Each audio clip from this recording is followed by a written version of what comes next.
Notebook on Cities and Culture's Korea Tour is brought to you by Daniel Murphy, David Hayes, and Polar Inertia Journal, an outlet for artists and researchers documenting the urban condition at polarinertia.com.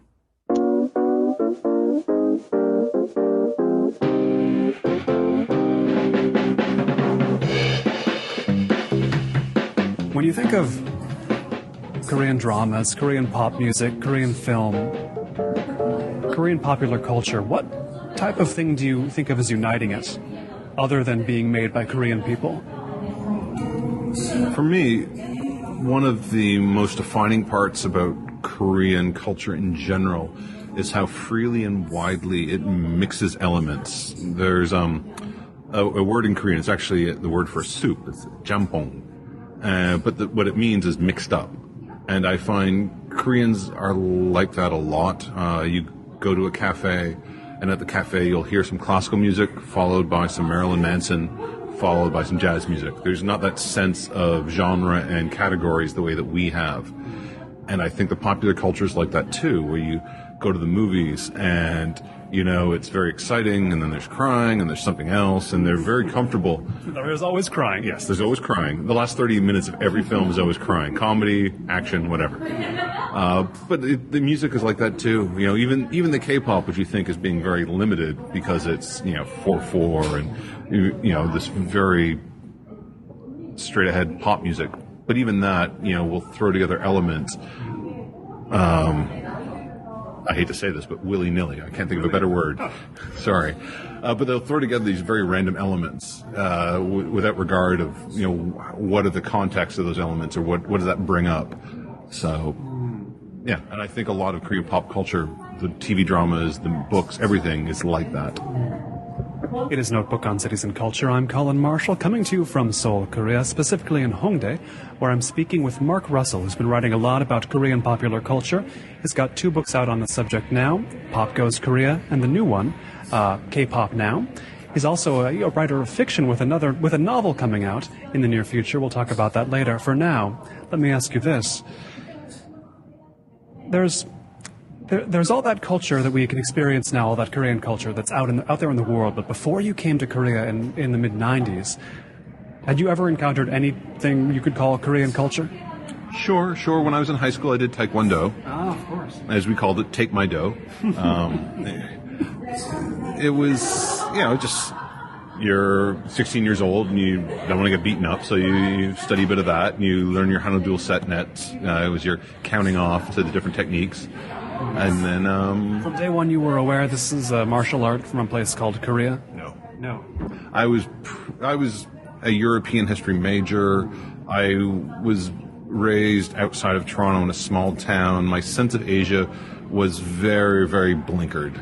I came from a small town that had a few families from China and Korea, but I was just raised dumb, and to me they were Asian. I didn't think of them as being distinct.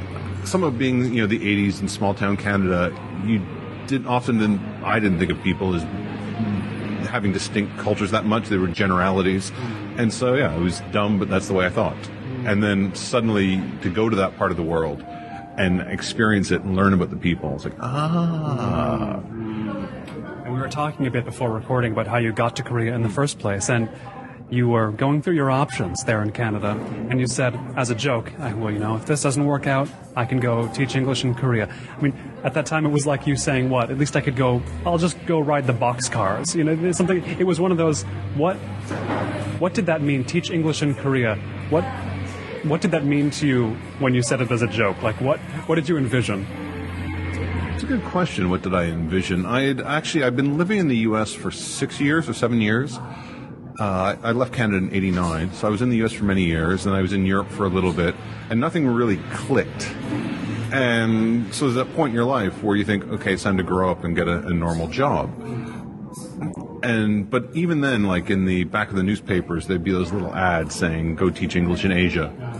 Sometimes for Japan, sometimes for China, but usually in the mid-late 90s, usually for Korea. That was like kind of the main job. That was where the what do you call it, the hunters, the headhunters were more aggressive for.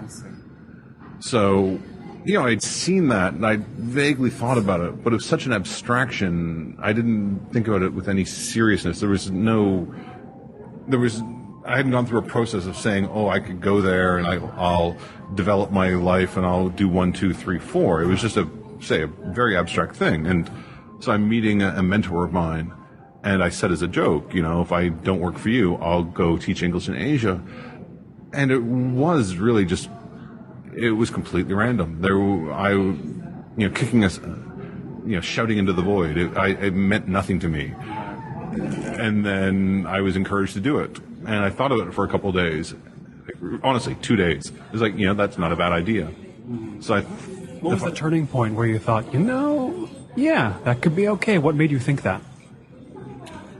Just that meeting with the mentor where I said, if I could teach English in Asia, ha ha ha. And he encouraged it. He was just like, oh, that's a great idea. Why was he so keen on Korea, your mentor? He's an internationalist. He, in general, even though he's like this, this businessman and a politician, he really liked international things. He was on international human rights councils. He had been all over the world a lot. He likes traveling. And he's thinking, yeah, you're in your mid-20s. Go now. You can get a boring job anytime. And so I just thought about it, figured he was right, and by the end of the week I was on an airplane. So it was very impulsive. End of the week. End of the week, yeah. There was nothing going on. There's that much demand for English teachers in Korea that the end of the week you could get on a plane and be at the job. Yeah, and I had that little holding me back. You're right. It speaks to both things, yeah. Both the demand here and the lack of demand you had to stay in the country, like your lack of demand to stay in your homeland or in America or wherever. Yeah, you know how it is. When things are going well, good leads to good. But when things aren't going well, bad leads to bad. So I hadn't found that thing that I really enjoyed. And so when someone said, okay, if you come to Asia, here's your airfare, we need you right away, I came. And it turns out if you have a master's degree, you can teach at a university, which is even better. So, all of a sudden I'm 25 years old and I'm working 30 weeks a year, sometimes 12 hours a week. So, talk about backbreaking. It was fun. It was great, but I got really lucky. I came here and I met great people, and with that really light work schedule, I was able to travel a lot. And you go to China, you go to Mongolia, you go wherever, and I met great people wherever I went. And next thing I knew, I was just really enjoying my life, and I was meeting great people, and then people were paying me to write. How different was the Seoul, or even the Korea of the mid-90s, compared to the Seoul and the Korea around it we're in today? It's very hard to explain how completely different it is. Now, Korea's full of just great stuff, and it's so international. I walk around this neighborhood. We are in the Hongdae neighborhood, and it is full of literally hundreds of guest houses now. And everywhere you walk, you hear Chinese or you Malaysian. You see, women with the I get the word wrong, hijab, but you have the woman who has like the head covering, from Indonesia, and it's not just Western in Korea. It's everywhere in Korea now, and you get all the culture and the food and the options that come with that. Living outside of Seoul in the mid-90s, it was very bare. I remember getting excited about Pringles. Oh, wow. The forbidden fruit. Yes. That was unusual. So when you discovered, but you're acclimatized. Everyone adjusts to whatever they're in. So you can be in a great situation and you complain because, the air conditioner's 1 degree off. And you can be in a terrible condition and you deal with it. And so even though I was in small town Korea in the mid-90s, I found some musicians. I found a music scene. I found some artists, and it got very interesting to me. Is that your instinct wherever you go, find a music scene, see who's in it, see what they're doing? I don't think it was a conscious thing when I was younger. As I got older, I got more into that, and I just had good luck with it. Again, it's not just, like underground music too. I really enjoy meeting classical musicians. I enjoy meeting jazz musicians. But I find they tend to bring something different to the table than an office worker does, especially back then. You can really see the difference if you look at like company annual reports or newsletters. These days, if you look at someone in a big company in Korea, Yeah, he's a professional, but there's a certain snazziness to the attire, to the hair, to the whole style. Where if you looked at stuff in Korea in the mid-'90s and the early '90s, it was just terrible haircuts and terrible suits, and everyone was the same. It's how we think of North Korean officials looking. Yeah, it was, for me, when I look at the suits, it reminds me of like the Russian suits from the 80s. Oh, sure, yeah. Either way, from sort of closed realms, officials sent out, they always seem pretty dowdy. Yes, very, very dowdy. And it's weird when you're in the middle of a thing, you don't really notice the change. Every so often you kind of have to sit back and realize, oh my God, this is not the place it was a year ago or 2 years ago.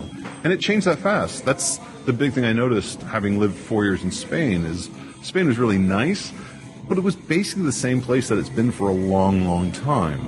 Some cosmetic changes, but at a deep level it was very similar. Where I find Korea's not like that. Korea can completely change every 2 or 3 years, and it keeps changing. What doesn't change? Ooh, that's a profound question. What's still recognizable? I mean, what's not what is the core essence of Korea? Nothing that grand, but what feels the same as it did in 96, 97, 98, whenever? I'm not sure if this is a Korea thing or a development thing, but Koreans to me always feel like they're moving forward. That's something I didn't feel. Europe to me always felt like they were kind of clinging on to the past. Where here, if they could move backward, they would. Yes. Whereas here it feels like people are always moving forward and looking for the next thing. And sometimes that means leaving behind something that's really beautiful and precious. Most of the time it's a good thing where you're expanding your horizons, you're expanding what you can do. It's a very ambitious, progressive thing. And I really like that anything is possible. Koreans have this wonderful habit of doing stuff other people tell them they can't do. And they ignore the advice and they do it anyways. They make the impossible possible. On the flip side, sometimes in Korea they take the possible and they screw it up. But most of the time it's a very good positive. It's a major positive. The Korean friends I meet outside Korea, they seem to varying degrees, regard themselves as representatives of their country in a way Americans usually don't. It's sort of like if I feel like I'm standing for America, I don't know quite what that means I'm standing for. Were you treated as a representative of Canada when you came to Korea? Were you asked to explain Canadian culture? What Tim Hortons is and whatnot? Canada, you didn't get so much. Back, especially in the 90s, there was that sense that all foreigners were 미국 사람. So all foreigners were Americans. Not so much now, but like if back then, every cable TV outlet in Korea, and cable TV was new in the 90s, every cable TV outlet would have the Armed Forces Network on. They weren't supposed to, but they broadcast it anyways.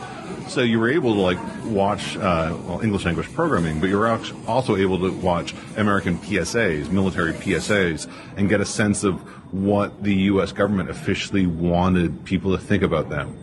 And there was that regular message of you are a representative of your country, and if you screw up, it makes the country look bad. As someone who's not American, I didn't have that. So it was neat to watch it and not to feel a part of it. Yeah, and if I screwed up, then I would blame Americans for it. What have Canadians known about Canada when you've been here? What have you found they've been able to sort of reflect back at you about your homeland? No, I mean, there's so many more Koreans who travel abroad now and study abroad now, and a lot of them do go to Canada. But I haven't lived in Canada since '89, so I have a weird. I mean, I like my country, especially like how much more diverse it is now than when I was growing up. I remember Toronto in the 70s when it was really white. And you go there now and it's just everything so jampong. It's so mixed up. And I really love that. But at the same time, I've been out for 25 years, so I've kind of lost some of that day-to-day connection. Now, have you gone back and seen the influence of K-pop, K-drama? Have you seen it show up back in Canada? Have you met... Are there friends from Canada who are now into Korean pop culture? My little sister lives at the edge of Koreatown in Toronto, so whenever I go back to visit, I end up walking through Koreatown, and I see quite a lot of it. But even I remember I would send her links to some stories, and she used to work at a bank, like in a financial company, and she would talk about printing up the story, maybe photocopying it, and as she's printing it up, someone kind of looks over her shoulder and sees what she's doing. And this is like random 30-year-olds at a financial company, and they're like, "Oh, K-pop, I like that stuff." So even years ago, like 10 years ago, there was a sense that it's obviously not mainstream, it's not Beyonce, but it was becoming a thing that people were aware of, and there were people that liked it. It's funny you mentioned Beyonce, because before I left for this trip to Korea, and I haven't been to Korea before this, one of my Korean friends, a speaking partner actually, said, we're talking about K-pop, and she was saying, in America, Beyonce has no effect on you, really. Unless you invite Beyonce to the table, metaphorically speaking, you don't have to be aware of Beyonce. She said, in Korea, you have to be aware of K-pop. Is that true? I don't know how true that is. I think pop music, by definition, pop is popular, so it's what people play the most, it's what they listen to the most. One reason why we think that pop music isn't cool is because we don't have control over it. You have to listen to Britney Spears far more than you want to. And Oops, I Did It Again was an okay song, if I didn't have to hear it a million times. And I feel the same way about K-pop and other things. Jazz music. Think about, if you're into jazz music at all, think of like the Jazz 101 you hear, the Dave Brubeck's. Dave Brubeck's fine, but if you have to hear that same song over and over, it becomes not cool. You're subjected to it. Classical music. If you hear the exact, you hear Vivaldi's Four Seasons, you just roll your eyes. It's actually a great piece of music if you're not listening to it when you don't want to listen to it. Yes. So, but Korea's a bit narrow. There's not a lot of diversity to the scene. The flip side of being jampong, the flip side of being mixed up, is that you don't have separated spheres as much. Everything is all together, so that means nothing's separate. So that can be a bit of a problem. But there's a lot more slots now. There's a lot more breakdowns. So there is more diversity now. Maybe I could draw a comparison to, or a contrast to, the situation in America I occasionally have, where I'll be on the subway or whatever, and I'll hear out of somebody's earbuds. Sometimes, it's rare, but, an American #1 hit pop song coming from their earbuds, and I'll think, that's bizarre. Like, it'll seem counterintuitively bizarre to me, because on the one hand, it's a huge hit. Of course, it's somebody's going to be listening to it, but I think that's a song people listen to. That's not a song a person listens to. To hear an individual listening to a #1 hit, in America, it strikes me as strange when they just put a song on that is also a massive hit. It seems like it works differently in Korea. I'm not sure what people listen to on their phones. If you go on the subway, it's clear everyone has headphones on. And if you look, I think it's more common to be watching TV shows than just be listening to music. I think for most people around the world, they don't want their art to be that difficult most of the time. Yes, there are people that want to wrestle with their Wagner, and there are people that want to watch the movie about how depressing it is to be poor, told in a non-narrative framework. Most people don't. Most people want to be entertained. And to not recognize the value in that and to not give that its due, I think, is a big mistake a lot of otherwise well-educated people make. One of the biggest websites in Korea is Eat Your Kimchi. Really nice people. And incredibly popular. Interviewees in your new book. Yes, they were nice enough to answer some questions. But a lot of the longtime expats don't give them a lot of respect. And I think they're missing the point. It doesn't matter if someone's not the most fluent person in the language and has the deepest insights. If I'm staffing a PhD, a graduate studies department, I want the deep insight people. But most people don't live at the PhD level. Most people live at a much more kind of fun, basic level. And Korea does pop culture very, very well. It brings up a point I've long wondered about. It seems to me that watching Korean movies, say, the mainstream huge blockbusters they're sometimes, in a way, the most interesting type of movie, which is a huge blockbuster that's still kind of unusual, still kind of artistic in its way. I feel like the blockbusters here can be that in a way that, say, American blockbusters won't necessarily. Does that make sense? Sure. Part of it is that they haven't quite cracked the blockbuster code as scientifically as the Americans have, which of course is like a BS idea. Oh, thank you. It's a bit of a BS idea, the idea that, art or entertainment can be a formula. But the U.S. entertainment companies have tried their hardest to do that. And that's why when you watch the superhero film or the Tom Cruise film, no matter how well done it is, you feel like you've seen it before. Whereas here, the way movies are put together is a little more, I don't want to say slipshod, but it's a little more random. It's a little more one or two people just kind of spitballing and seeing where it goes. And in general, the creator has a lot more power here. So things get random. It could be good or bad. I mean, sometimes it's great and sometimes it's terrible. But at least it's unpredictable. And when you've been subjected to too much predictability, you like the unpredictable. I think, but I think a lot of reason why Korean pop culture works is that it's reacting against the American international pop culture, which is a certain way, overproduced, formulaic, well done, but, it's a certain thing. And here they're filling in the gaps that does not satisfy. Now, how long were you here before you realized Korea's pop culture was really accelerating, especially coming into its own around the world? When I arrived in Korea, that was when HOT's Candy was a big hit. And they were kind of, it's always dangerous using superlatives, but they were kind of the first big modern K-pop group. I mean, Sotaeji came before them, but he was a bit of a one-off, where they were kind of the company scouts for 15-year-olds, finds them, trains them, puts together music, like the boy band phenomenon. So, and there was other, Clone and all these other groups were big at the time. So there was clearly this big pop thing happening. But if you go around the world, you can usually find a domestic pop music scene. Movies, 96 movies were kind of at the nadir commercially in terms of how much money they were making. But there was a certain energy.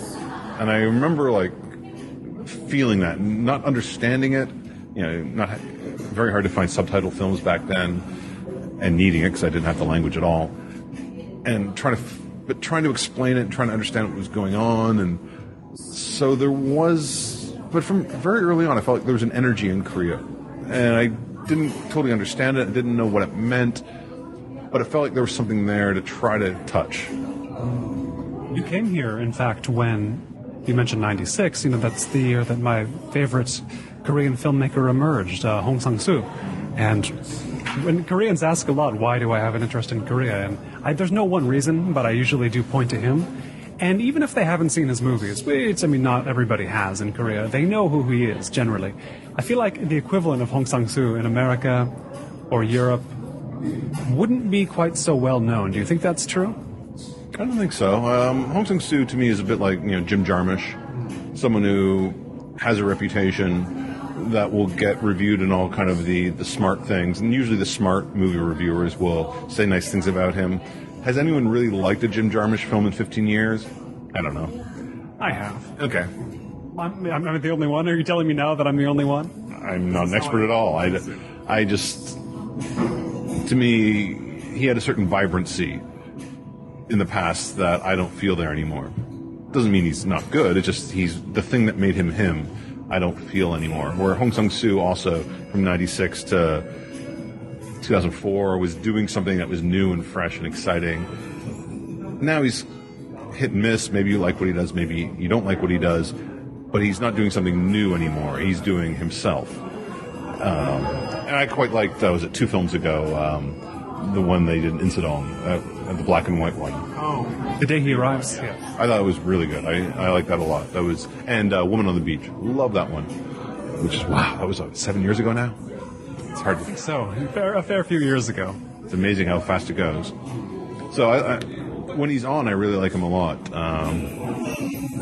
Having gone drinking with him a couple times, you also begin to realize, you begin to mix up the artist and the art.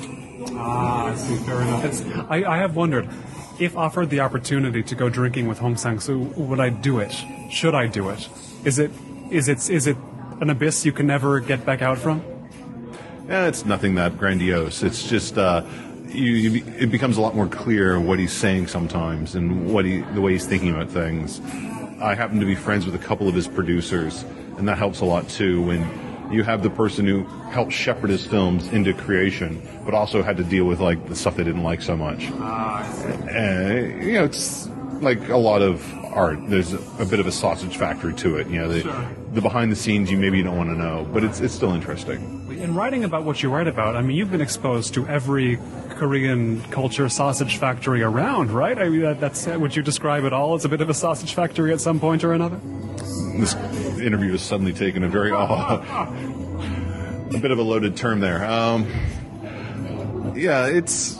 think art in general is, you need a bit of mystery to really appreciate it. When you see too clearly where it comes from, you begin to mix up the art and the artist, which is always tricky. Sometimes things are better when you don't know. Scorsese. Scorsese was so much more interesting when I knew less about him. But now everything is such a big media ramp up, and you see all the stuff, and it's just such saturation that it kind of kills some of the fun of it. No, I find it interesting too. Most, these days the big websites for K-pop are very much designed for fans. So it's a lot of gossip. It's a lot of, who wears the outfit better, who's doing. It's very in it. Whereas I tended to write for trade publications. I wrote for Billboard, I wrote for The Hollywood Reporter. So I tended to be much more about what was around it, which was different. And I like that. For me, I find that personally interesting. I really like how business affects art. But I think for a lot of other people, that's not their interest. And sometimes it can lead you astray from the good stuff. But if you forget one half of that dynamic, it's not as interesting. It's not nearly as interesting. Yeah, definitely. And I think it's one reason, like for K-pop, you constantly find people that go, it's okay, but it's not as fun as it was 3 years ago, 4 years ago. Everyone remembers the golden age when they were like 17 or whatever age, and they first discovered some new art form. And that first 3 years is wow. But then, it's not the same as it was. And I found K-pop fans who say that about K-pop from 2000, 2004, 2008, 2012. I love that somebody would see a golden age 3 years ago, as if that were a distant time that's now lost, paradise lost. Well, for pop music, a generation is basically how long it takes to go through high school. So once you're in college, you're still having fun, but you tend to look back on your high school stuff as being like the grand thing, and now it's an echo of that. For a lot of, not for everyone, but for a lot of people. Especially for K-pop, because K-pop is a younger art form. In the West, you go to university and you meet a bunch of people who are a year or two older than you who laugh at your bad musical taste and, they show you other stuff. And then you change, you get into more art rock, or you get into blues, or you go in some other direction, and you kind of layer up what you're into. The Korean music industry is much more focused on the teenage demographic, and either you continue to like that music, or else you get out of it and you start listening to Western music or Japanese music or something else. So they tend to lose a lot of listeners as people march through their 20s. It does seem that the farther outside of Korea you go, the more Korean music is represented by teenage-type productions. I do wonder, what sense do you have from Koreans that is there some resentment that in a lot of these places Korea seems to come off like is the whole country 12-year-old girls? Why is the music all these boy and girl bands? Is there do you get a sense from Koreans that they'd rather have a wider sample outside Korea available to others representing them? Honestly, I don't get that sense at all. In part because when you're in a situation, it's really hard to kind of look outside of that situation. The Korean saying, the Asian saying, they have the same, idiom in Japan and in China, is the frog in the well, the tadpole in the well. When you grow up in a well, it's hard to imagine a world outside of the well. One thing that's made Korea really interesting is since the '88 Olympics, more and more people are getting out of the well. There's more and more people who go abroad, move abroad, or just live abroad and come back, and they bring in different ideas, and they take Korea out, and they bring the international in, and that mixes up, and it makes things much more interesting. But for a lot of people here still, the pop culture industry is is what it is. It's very strong and it's very narrow, and if that's all you know, that's all you know. So I find there's people who are in it and they don't think about what the options are outside of that, and then you have the people who are the tortured artist types, the people who go to university and write for their college magazines and bemoan the shallow taste of the horrible shallowness of today's culture, which is just it's a vapidness of a different sort to me. To me, there's good and bad everywhere. There's good and bad in K-pop. There's good and bad in alternative. But you're kind of trading in one cliche for another if you're not careful. It's your cliche of choice at that point. We talked about the point where you realized Korea's pop culture was accelerating, but when did you realize your own life in Korea had taken shape and that you'd be here for the long term? I never intended to spend a lot of time in Korea. I've been in Korea about a year in the countryside, and I've been enjoying things, but I was kind of thinking about what to do next. And then one day, I'd been to a few live shows, but they tended to be like bad 80s metal hairband shows, Mahatma. So guys with really long hair and they're twirling the hair around, and a lot of like vaguely blues-derived riffs. They sing. And one day at random in my neighborhood, I went to the show. I don't even remember seeing posters for it. It was completely random, and it was so weird, but good weird. And it turned out it was Wang Xinhei Band, who's still around. They just had a new album come out very recently. And I loved the show. Didn't understand heads or tails of it. And they had like the singer, Kim Young-hee. He had this weird costume on. Tiny show, maybe like 30 of us, 20 of us. At the time, his bassist was a Korean American guy. So he was like helping me talk to him and understand.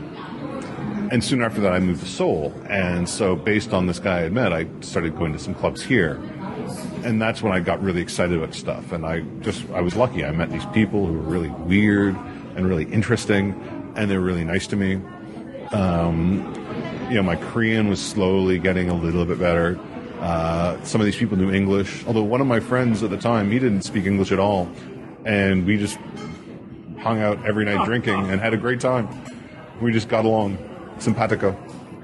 Drinking really helps learn a language, but also it helps just giving you something to do when you don't have a language in common. Yeah.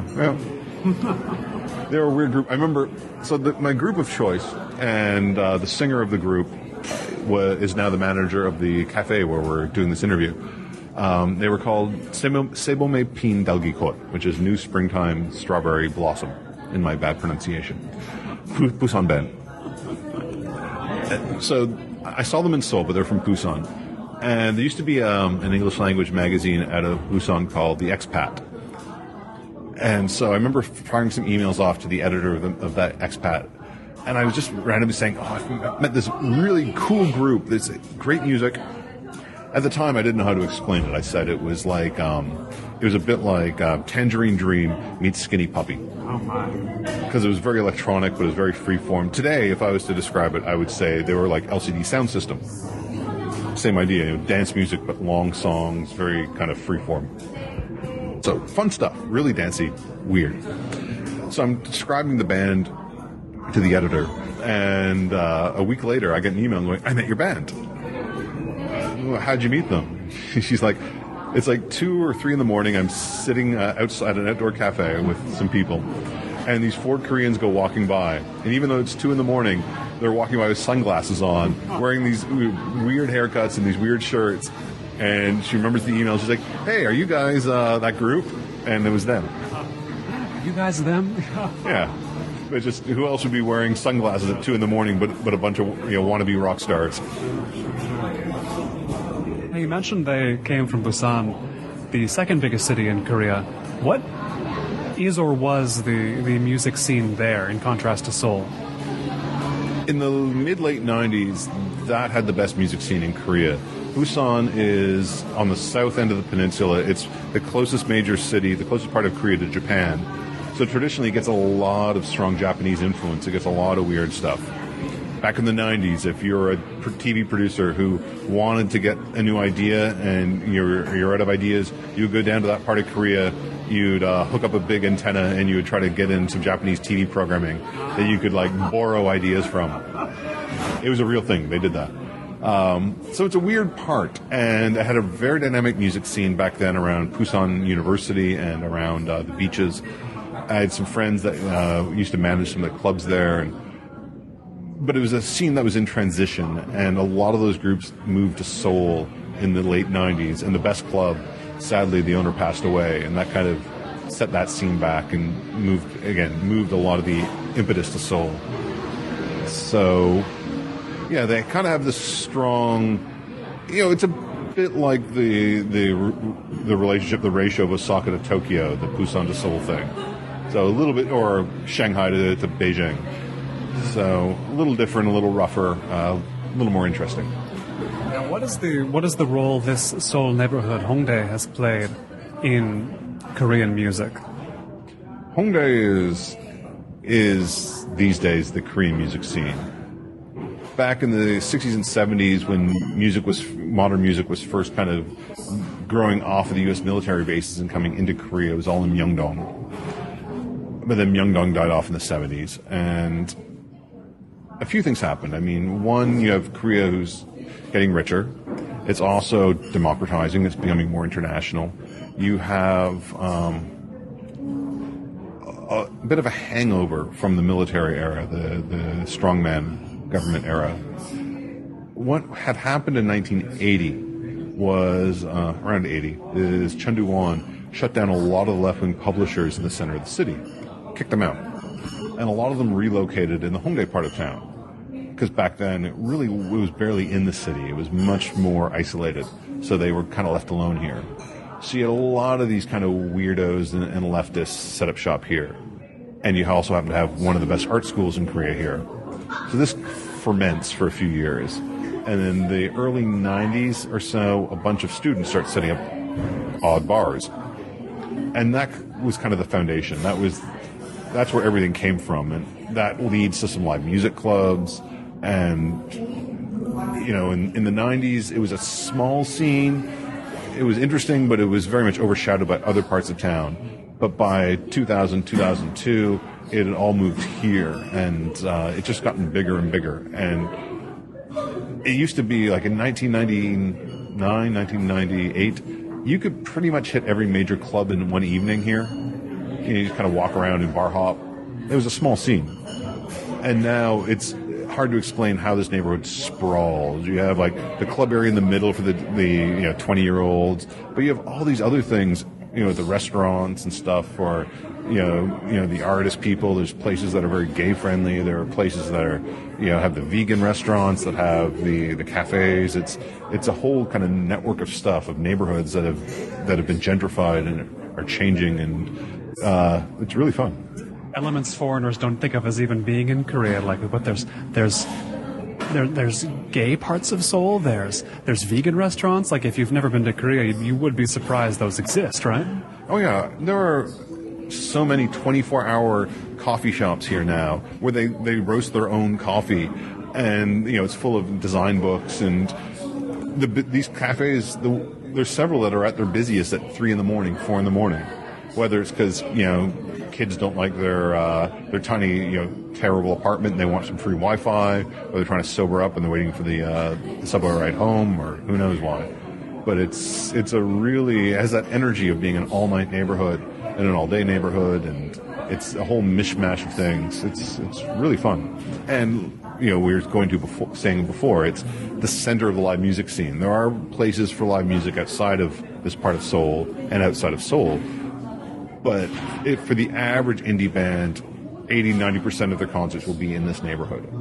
They tend to, it seems like a lot of interesting acts, even if popular, tend to not be relegated to Hongdae, but this is where they can exist. This is the ecosystem that can support them in all of Korea. Yeah. This is one of the things that drive me nuts about Korea, though. When you look at the size of the economy, you look at it's a country of 50 million people.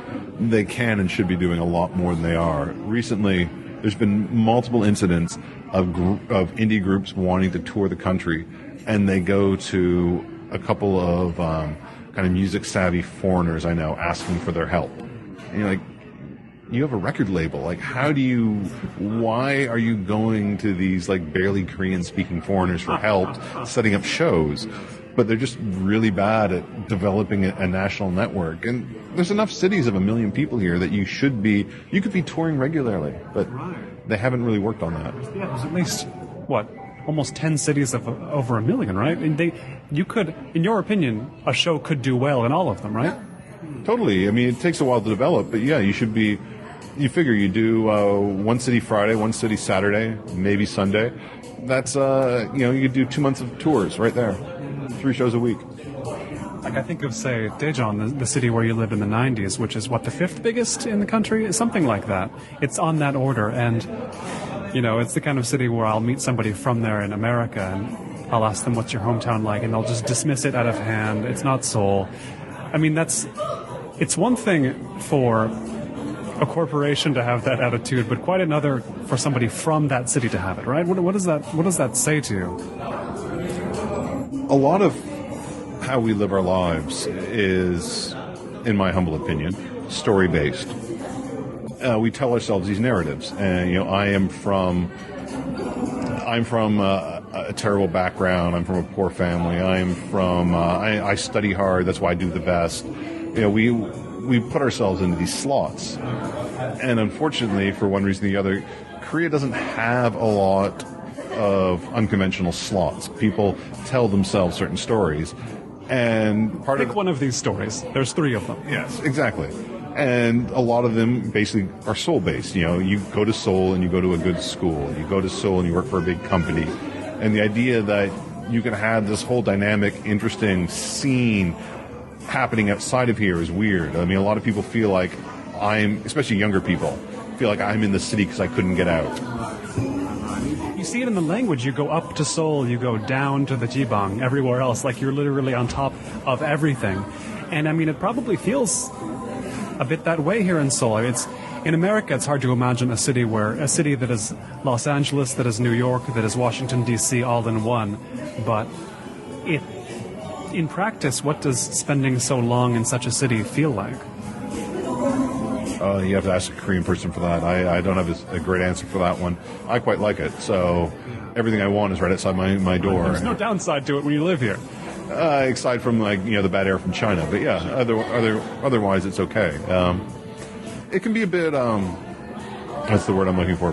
Not parochial. It can, it can put you in a bit of a cage sometimes. We build our own mental cages, and a lot of people get stuck in these narratives. Well, I was saying it's about the stories we tell ourselves, and by only being in a certain part of the country with people of a similar background, you're limiting your ways of looking at the world.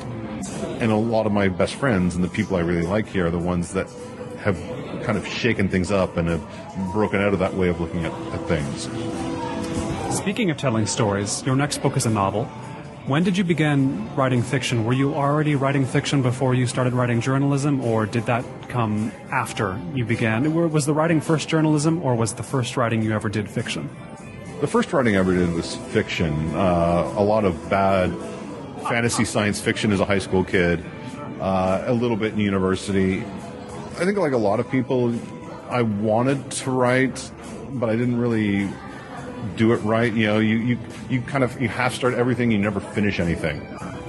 And it's pre-internet era, going way back then, where there were fewer outlets, and it took a little. Actually, perversely, there's probably more paying outlets back then, but it was harder to get access to stuff and to feel like you were a part of it. So, I come to Asia, and I wrote a few short stories that weren't published. They were just kind of for myself, but, you make stabs at stuff and it doesn't go anywhere. And I think the big thing for me was when my wife and I moved to Spain, and for the first year I was reasonably busy, but then the projects I was working on had kind of slowed down, and I realized, at the time, I'm 40, I don't have a lot happening. Wherever we go next, I'm probably going to be busier. If I don't do it now, I'm not going to do it. And it's a bit like running a marathon. Even if I'm running a 5-hour marathon, I'm going to run it. It may not be a great time, but I'm going to get it done. And for me, that's what it was. I kind of spent a year just saying, I'm going to grind it out, and I just ground it out. Good or bad, just don't work on it, just get it done. And then I got it done, and then you go back and you start trying to make it less terrible. And so rewrote it. The de-terriblization process, yeah. Yes. What's the great old saying for artists that everyone has 10,000 bad paintings in them, and until you paint them all, you'll never do a good one? So it was a similar idea. I wrote this novel, 110,000 words, 120,000 words, and then I worked on it, and I gave it some friends, got some feedback, worked on it again.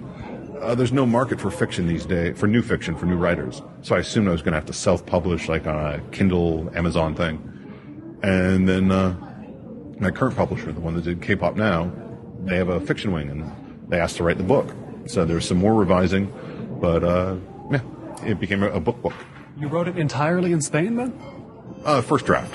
First draft in Spain, but yet it is a novel related to Korea, yes? Yes, it's I guess I would call it young adult fiction. I'm trying to be almost like a Narnia thing or a Miyazaki movie, but set in Korea. It's a 13-year-old girl, had been raised abroad, comes back to Korea, doesn't particularly like it, is having culture shock and these other problems, family problems. And then a Korean goblin, a tokebi, kidnaps her little brother. And she has to go into a world of Korean folktales to get her brother back. So it's going into all those stories. I really like folktales from all over the world. Korean folktales I like a lot too, and I think they're maybe not as well known as, 1001 Nights or some of the Japanese ones. So I'm always going back and forth between retelling rabbit and tiger stories or the blue dragon stories and having this girl's adventures. Do Korean folktales give you insight into the culture today, or are they just kind of fun? I wouldn't overstate things. For one, folktales, they tend to take on, the similar tropes all over the world, and they've all kind of gone through a very similar process of, the folklore PhDs from around the world kind of put things into these little slots, and, this is a Marken, this is an anti-Marken, this is a, the heroic journey. So they tend to homogenize even like traditional stuff a certain amount. Well, one reason I liked it was because I found often in Korea they took on these cultural traits that weren't their own. Like I was saying, so much of how we live and who we are the stories we tell ourselves. But you watch Korean TV dramas or read Korean comic books or movies, and often the people would be living in a big standalone house, like an American suburb. And you're like, well, that's not really life in Korea. I don't see any of those around Seoul. I remember there was a TV drama years back about a guy who wanted to be a professional hockey player. And you're like, professional hockey? What? There's no professional hockey in Korea. Like, was it about the strangeness of that aspiration? No. Every Korean TV drama is a romantic comedy, basically. Right. As a Canadian, you see this hockey-aspiring Korean, and it's just some crossed wires, right? Or, video games. Online gaming is huge here. It's not so much console gaming. It's like flash games and online things. Pretty big market. I think they export some like $5 billion worth of games a year. But the games are often like North American fantasy, medieval things. I'm seeing one advertised on the subway a whole lot these days. Right. And so I always thought it odd that Koreans weren't mining their own real culture that much. So one thing I do in my book is the whole kind of the turning point, the opening part, is that it's set in a kind of a lousy apartment complex. And what 50th story? Yeah. I mean, Korean stuff tends to max out at 24 stories, but just most Koreans these days live in apartment complexes, and what is the culture of the apartment complex? I wanted to get into that. And similar with the folktales, what do the folktales come from? What does it mean? All over Asia and all over the world, you tend to have trickster foxes, but the Korean fox is a little different. So what does that mean? What is the goblin? The Korean tokebi goblin is very closely related to the Japanese goblin, but it's different. So I was trying to touch on these aspects without getting too cute or too, I'm pretentious enough. I try not to overdo it. So, what advantage does being a foreigner, being an outsider, give you in telling Korean stories or observing Korean stories or Korean life, be it in tower blocks or elsewhere? One thing that it is nice is to get things wrong, but get things wrong in your own way.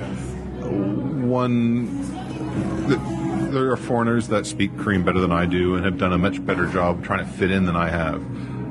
But I find that tends to often put you into other people's grooves, other people's slots. And I don't know if it's on purpose or by accident, just who I am, so a bit of a pain in the ass. I tend not to do that. And that gives one a certain freedom to be a free agent. And so I'm a big believer in the benefits of getting things wrong from time to time. You mentioned your years you spent recently in Spain, in Barcelona. Tell me what you found out about what Seoul culture offered you, what Barcelona culture offered you, and what each one made you realize about the other, about things that were good or bad, desirable or undesirable for you about each. Yeah, trying to pin that down and give you a solid example answer is, yeah. I don't need the example, just an example. Yeah, but certainly some of the cliches, I'm using that word again, about life in Spain are true. It's a bit laid, it's more laid back. It's enjoying life. It's the long lunches, the long dinners. And it was nice. When I came to Korea, there was no wine culture here. And wine culture is huge now. Korea is one of the world's biggest wine import markets. But when you go to a wine bar in Korea, it tends to be the whole shebang. It tends to be the big cups, and smell the cork, and whirl it around. It's the theater at this point. Whereas Spain, they love their wine. Spain makes more wine than anywhere else in the world. It makes more wine than the French do. But I don't like high-end Spanish wine. I like Spanish table wine. And I like going to a bar where they give you a small cup and they fill the wine up to the top, the cup up to the top with the wine, and you just enjoy it. Often when you get a lunch thing there, you have like an €8, €9 set menu. You get a first course, a second course, a coffee or dessert. And a lot of places you go to, they would just put a bottle of wine on the table. And it was up to you you could drink the whole thing if you wanted. Do what you will. Yes. It's not great wine, but it was fine. It was like the culture of it that I really appreciated. Unthinkable in Korea for this to happen. Yeah, it's very, very rare, although Spanish people stay up really late, and the wine is around and the gin tonics are around, a lot of beer too there.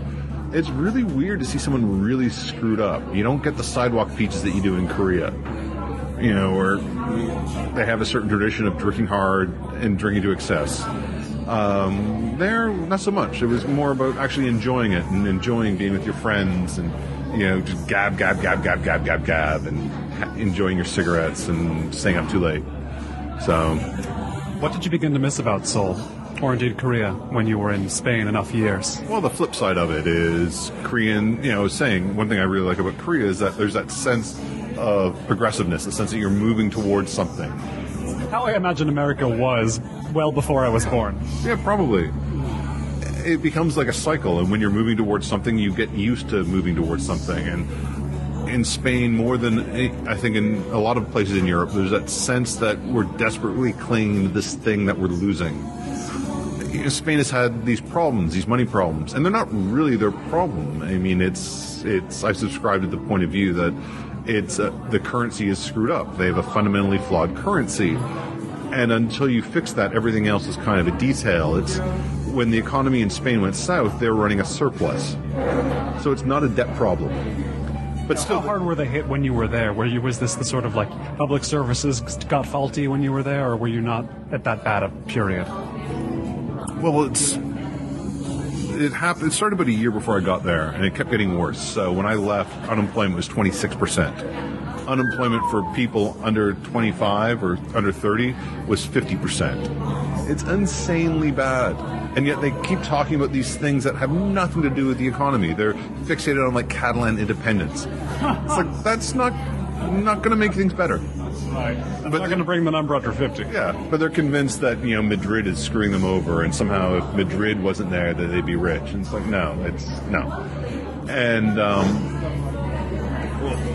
so they think, okay, they've decided they're going to do an austerity program. They're going to cut their way to being strong again. I don't agree with it, but at least there's a logic there. So you think we'll cut the fat and we will keep the good stuff. But it turns out, no. They cut the good stuff and they leave the fat. Case in point, the Barcelona Opera House. I have friends who are musicians in the opera. They've been there for 25 years. And when they started in the opera, the front office, the administrative office, was 6 people, and the orchestra and the support staff in the orchestra, the actual artists, 130, 135. Today, there's over 130 people in the front office, and the orchestra's been cut to under 70. They have 20 or 25 people in the tourism division. The Barcelona Opera doesn't give tours. There's no job to have. So they keep cutting the music, and they refuse to cut the stuff that doesn't matter. What's going on with that? Well, because it's all about cutbacks, and the boring economics term for it is rent-seeking. It's about kind of the people that control things trying to keep their market safe and protected, and they're throwing money to whoever needs to get the money to keep the market protected. It's a term I remember from your books, talking about the behavior of certain Korean conglomerates. Rent-seeking is a very natural thing that people go in. You almost have to explain the lack of it. It's teaching people, in a way like guilds are a medieval form of this. People want to protect their own and look out for what's theirs. It's natural. But to keep things going, to make things a positive, flowing, progressive thing, you need a certain amount of kind of craziness and stability. Not too much, because then you have anarchy. So trying to get to that sweet spot is really tough. And somehow Korea's done that. Even though, like everywhere, everyone complains about it and they don't want it, and they think, oh, it's not fair. The artists say it's not fair because it's too tough for them, and the corporations say it's not fair because they don't have the freedom to oppress the artists the way they want to, or whatever. But somehow Korea's gotten into this wonderful spot in the middle where a lot of good things happen, but somehow a lot of Europe is not there. Now, yes, the corporations in Korea, the conglomerates, have put a lot of money into culture. They've also put a certain cramp in the style of culture. You could say, do you see their role? Do you see them loosening up in a way that can benefit Korean culture, popular or otherwise, in the future? Do you see things getting more interesting, but also still getting the financial fuel they need in Korea in the next decade or so? As hair-pulling as it can feel sometimes, as annoying and aggravating, it does seem like when you kind of step back and you look at Korea 2 years later, 4 years later, or whatever, things keep getting better. So, like one of the big cultural players in Korea is CJ Entertainment, CJ E&M now. And they can, be a bully, they can be like, the 800-pound gorilla. But they're also run by a really interesting woman who knows art and knows the good stuff and wants to move in that direction. And you can see them every so often try to move there. So they take an unconventional hire. They'll get some kind of young hotshot from America or from some other part of the world and try to integrate that. So, it's a flawed company and they do screw things up, but you can see them trying to get better. YG Entertainment, the big K-pop company, they're one of the big K-pop companies, and yet they keep doing these odd things. Akdong Musician is not a K-pop group. They're this brother-sister teenagers who write their own songs and do their own thing, and they grew up in Mongolia. They're the sons, I think. Places. Yeah, they're sons, I believe, of missionaries. Could have that wrong. They might be businessmen, but they grew up in Mongolia because of their parents. But they're just really talented, and they do their own thing, and they do very well in the charts, incredibly well. Busker, that was a group that was on a TV talent show through CJ and did their own thing. And so I always see that all the time where sometimes Korea can feel really confining, and yet there's all these interesting artists who are pushing against that and are moving Korea forward and doing their own thing and showing you can actually make money by not doing what you're supposed to be doing, by breaking the rules, which is really fun for me. It gives you a reason to remain optimistic that it'll stay interesting. It'll get more interesting. I often want to be as cynical as everyone else, but as I said, when you step back and you stop paying attention to the day-to-day and you just look at how we are now compared to where we were 4 years ago or 10 years ago, and it just seems like every time you do that, Korea's better. I've been speaking here in Hongdae with Mark Russell, the author of books on Korean popular culture, Pop Goes Korea, and the new one, K-Pop Now, and as well, he's got a new novel on the way. What's the name of the novel? The novel is going to be called Young-hee and the Pullocho. And if you, I'm online at the usual stuff, so markjamesrussell.com, Facebook, Twitter, all that usual silliness. Thank you so much for taking the time. Thank you very much. It was fun. This has been Notebook on Cities and Culture. I've been Colin Marshall. You can keep up with the cultural creators, internationalists, and observers of the urban scene on the show at colinmarshall.org. Thanks. And special thanks to all the backers of Notebook on Cities and Culture's Korea tour on Kickstarter. Adam Hartzell, Aidan Nullman, Alfred Lee, Andy Cooney, Angus Gordon, Bala Chenupati, Cam Smith, Chin Music Press, Dan Caraselli, Danny, Deborah Smith, Emmett Farragher, Umberto Grant, Ian Plosker, Ismail Kennedy, Jackie Gast, Jay Chang, Jeffrey Davis, James DeVito, Jonathan Filbert, Josh Paget, Kimberly Hahn, Manvir, Mark Hines, Matthew Workman, Maureen Kincaid Speller, Monica Eck, Michael Fransky, MJ Pritchett, Patrick O'Flaherty, Patrick Park, Piers Rippey, Robert Salzberg, Samuel Hansen, Sean Brown, Themistocles Crucis, Thomas Unterberger, Timothy Dobbs, and Wayne Wright.